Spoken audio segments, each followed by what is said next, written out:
How to complete banking syllabus. अगर आपने बिल्कुल भी बैंकिंग सिलेबस को कंप्लीट नहीं किया है, सिलेबस कंप्लीट आपको करने में दिक्कत हो रही है, तो ये वीडियो आपके लिए है। आपको अगर बैंकिंग सिलेबस स्टार्ट करना है तो सबसे पहले डेली आपको ऐसे टेबल्स लिखने हैं, 30 तक टेबल्स, 40 तक स्क्वायर, 15 तक क्यूब, और ऐसे रेशियो टू फ्रैक्शन के ऐसे डेली लिखना है, सो दैट आपका रिकॉलिंग स्पीड बढ़े। अगर आपको ये लिखने में दिक्कत हो कि आप नहीं लिख पा रहे हो, तो आपको फर्स्ट डे में अगर सारा आप 30 तक नहीं लिख पा रहे हो तो ट्राई करो कि फर्स्ट 10 कंप्लीट करो, फिर नेक्स्ट 10 कंप्लीट करो, वैसे करके इंक्रीज़ करो। और आई बिलीव कि 15 to 21 डेज़ में आप ये पूरा एक गो में लिख पाओगे। मुझे ये लिखने में अप्रॉक्सीमेटली 30 मिनट्स लगते हैं, और ये डेली करना बहुत ज़रूरी है, इससे स्पीड काफ़ी इम्प्रूव होता है। फॉन्ट को 3 सेक्शन में डिवाइड किया है, simplification, approximation, quantitative equation, wrong number series, missing number series.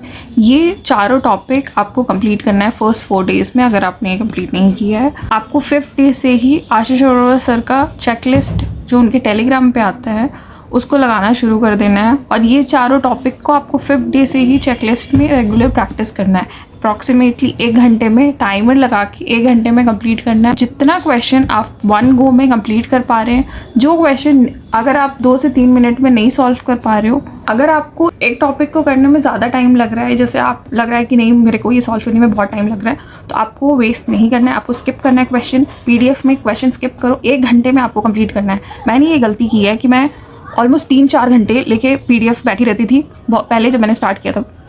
जब मैंने ये टॉपिक्स कंप्लीट किए थे तो मैं बैठी रहती थी 3-4 घंटे में, मैं सिर्फ ये 4 टॉपिक्स कंप्लीट करती थी, जो गलती बिल्कुल नहीं करनी चाहिए। 1 घंटे में जितना हो पाए उतना टॉपिक्स कंप्लीट करना है, जो आपसे सबसे पहले बन पाए। क्वेश्चन को आप जल्दी जल्दी देखिए। अच्छा, 5th डे से ही आपको अरिथमेटिक चालू करना है। ये चारों टॉपिक कंप्लीट करने के बाद आपको अरिथमेटिक पे जंप करना है। कौशिक महांती सर का करियर डिफाइनर यूट्यूब चैनल है, उसमें सर का बहुत अच्छा प्लेलिस्ट है फॉर बिगनर्स। आपको एक क्लास 1 दिन में करना है। अप्रॉक्सीमेटली 3 से 4 घंटे के क्लासेस हैं, कुछ 5 घंटे के भी हैं।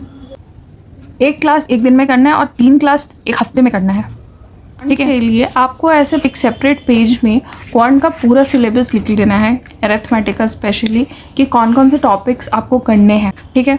ये सारे टॉपिक्स अरिथमेटिक के हैं और ये DI के टॉपिक्स हैं। हर दिन एक टॉपिक कंप्लीट करना है। आप ऑल्टरनेटिव डेज पे कर सकते हो, मंडे, वेडनेसडे, फ्राइडे कर सकते हो, या आप 3 दिन लगातार पहले क्वांट करो और 3 दिन को रीजनिंग करो। अगर आपके सिलेबस कंप्लीट नहीं हुआ है तो सिलेबस कंप्लीट करना सबसे पहला प्रायोरिटी होना चाहिए आपका। 2 महीने में आप कंप्लीट कर लोगे ये सारे टॉपिक्स। और DI कैसे करना है? Every Sunday do DI, every Sunday do DI। Harshil sir का DI सर्च करो, कोई भी टॉपिक्स, ये सारे टॉपिक्स हैं, tabular, pie chart, bar chart, ये सारे टॉपिक के साथ DI सर्च करो हर्षिल सर का। एवरी संडे आप DI करो एक टॉपिक हर्षिल सर से, तो इससे आपका DI भी हो जाएगा, आपका अरिथमेटिक भी हो जाएगा, और आपका ये चारों टॉपिक की रिवीजन भी चलता रहेगा डेली बेसिस पे।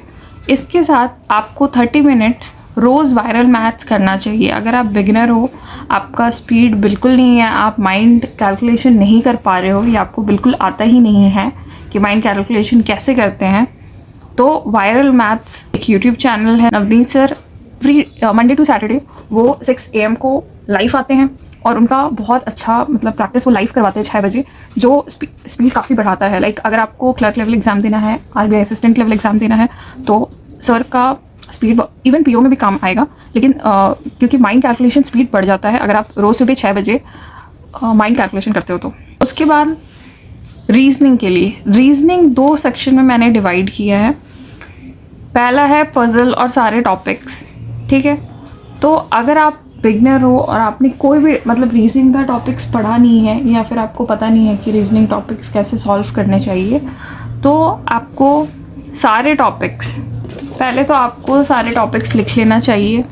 रीजनिंग का सिलेबस बहुत जल्दी आपका कंप्लीट हो जाएगा आप अगर हर दिन एक वीडियो लगाते हो, क्योंकि आपको क्वांट भी करना है साथ में। अगर आप क्वांट आपका कंप्लीट नहीं हुआ है तो आपको क्वांट भी करना है। हफ्ते में 3 दिन क्वांट करिए, 3 दिन आप रीजनिंग के टॉपिक्स करिए, और एक दिन जो संडे होगा वो आप DI करिए और उसके साथ अरिथमेटिक के जो चैप्टर्स आपने कंप्लीट कर लिए हैं वो चैप्टर्स कंप्लीट करिए संडे को।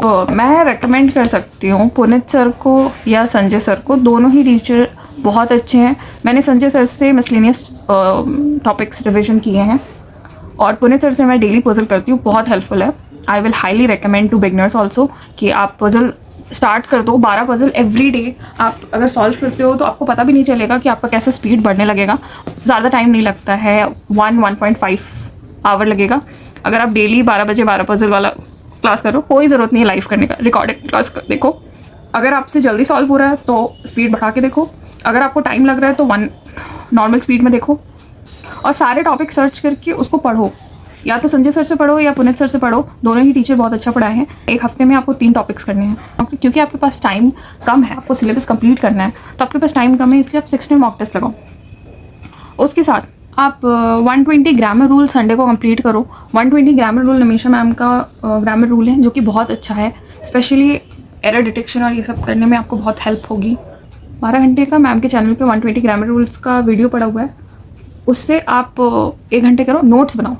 अगर आप डेली एडिटोरियल करोगे निमिषा मैम से, क्योंकि मैं निमिषा मैम से करती हूँ, तो आपका बहुत हेल्प होगा। आपका रीडिंग कॉम्प्रिहेंशन साथ ही साथ इम्प्रूव होने लगेगा, आपका वोकैब इम्प्रूव होगा, आपका ग्रामर इम्प्रूव होगा। एडिटोरियल 1 घंटा लेता है, आपको बहुत टाइम नहीं लगाना है, सिर्फ 1 घंटा आपका 2 महीने में कंप्लीट हो जाएगा। अगर आप एक भी दिन बिना स्किप किए ये सब कुछ कंप्लीट कर देते हो तो आपका 2 महीने में पूरा सिलेबस कंप्लीट हो जाएगा। अरिथमेटिक के भी जो भी टॉपिक्स आप कंप्लीट कर रहे हो वो भी क्वेश्चन अटेम्प्ट करना शुरू कर देना है चेकलिस्ट में, कि जो भी टॉपिक्स आपके हो चुके हैं उसको अटेम्प्ट करना शुरू कर दो। DI आपने मतलब करिए, अगर आपने DI के बहुत सारे क्वेश्चन सॉल्व कर लिए तो आप फिर DI के क्वेश्चन सॉल्व करना शुरू कर दो। चेकलिस्ट में भी 2 DI आता है डेली, वो भी कंप्लीट करना शुरू कर दो। जब आपका पूरा अरिथमेटिक कंप्लीट हो जाए तो आप सारे सर के चेकलिस्ट के PDF क्वेश्चन लगाना शुरू कर दो, पूरा चेकलिस्ट कंप्लीट करना शुरू कर दो, उससे काफ़ी इम्प्रूवमेंट मिलेगी।